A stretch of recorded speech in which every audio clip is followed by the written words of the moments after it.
बिहार में अनलॉक 6 लागू हो रहा है। क्राइसिस मैनेजमेंट ग्रुप की बैठक कर अनलॉक 6 को लेकर अहम फैसले लिए हैं। कोविड की स्थिति की समीक्षा के बाद कोरोना संक्रमण की स्थिति में सुधार को देखते हुए सभी दुकानों, प्रतिष्ठानों, शॉपिंग मॉल, पार्क, उद्यान और धार्मिक स्थल को सामान्य रूप से खोलने का फैसला लिया गया है। जिला प्रशासन की अनुमति से सभी प्रकार के सामाजिक, राजनीतिक, मनोरंजन, खेलकूद, सांस्कृतिक और धार्मिक आयोजन, जरूरी जो चीजें हैं, सभी विश्वविद्यालय, कॉलेज, तकनीकी शिक्षण संस्थान और विद्यालय के साथ कोचिंग संस्थानों में भी सामान्य रूप से खोलने का फैसला लिया गया है। राज्यों के विश्वविद्यालयों, कॉलेजों, विद्यालयों की ओर से परीक्षाओं का भी आयोजन किया जा सकेगा। वहीं 50% की क्षमता के साथ cinema hall, club, gym, swimming pool, restaurant और खाने पीने की दुकानों को भी खोला जा सकेगा। तो ये तमाम चीजें हैं जो खोली जा रही हैं। सभी परीक्षाओं को सामान्य रूप से किया जा सकेगा। हालांकि तीसरी लहर की संभावना को देखते हुए सभी बिहार वासियों को कोविड अनुकूल व्यवहार करना और सावधानी बरतना जरूरी है।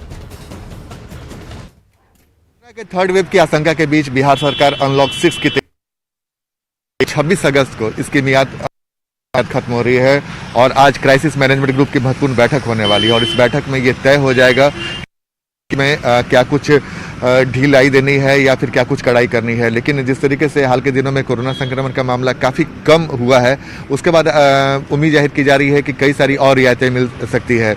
उसके पहले स्वास्थ्य विभाग भी पूरी तरीके से अलर्ट मोड में है और खासकर इस बार जो आशंका जाहिर की जा रही है कि बच्चों पर इसका असर पड़ सकता है, इसको लेकर पीकू अस्पताल से लेकर ऑक्सीजन, तमाम तरह की तैयारियां लगभग पूरी कर दी गई है और स्वास्थ्य विभाग को पूरी तरीके से अलर्ट मोड में रखा गया है। तो जाहिर सी बात है आज मुख्यमंत्री नीतीश कुमार वरीय अधिकारियों के साथ क्राइसिस मैनेजमेंट ग्रुप की बैठक कर सकते हैं और उस बैठक में अनलॉक 6 को लेकर तैयारी की जा सकती है।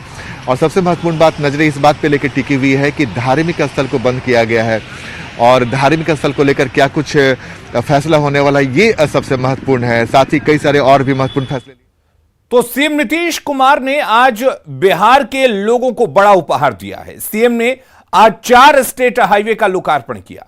हाईवे के उद्घाटन के बाद सीएम ने कहा कि पहले से सड़कों की स्थिति बेहतर हुई है, जिसकी तारीफ बाहर के लोग कर रहे हैं। उन्होंने कहा कि सड़कों को और भी बेहतर बनाया जा रहा है।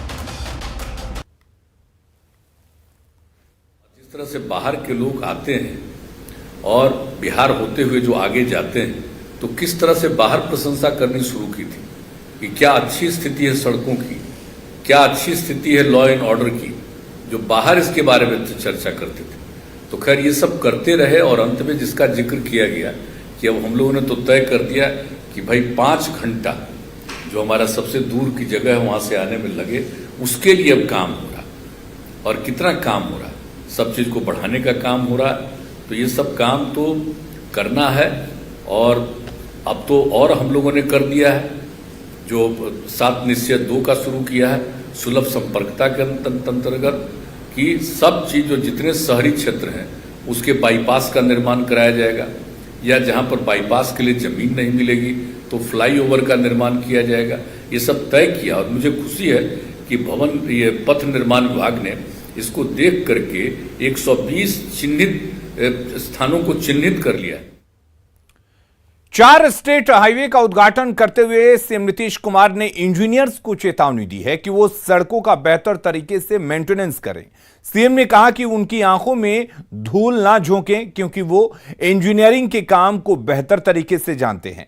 सीएम ने इंजीनियर्स से कहा कि अगर वो अपना काम बेहतर तरीके से करेंगे तो उनका खूब सम्मान होगा।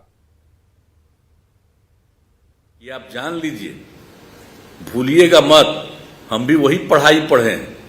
तो हम इसीलिए आप सब लोगों से ही आग्रह करेंगे कि भाई अभियंता है तो सही मायने में पूरे तौर पर ऐसा काम करिए कि आप ही का नाम हो।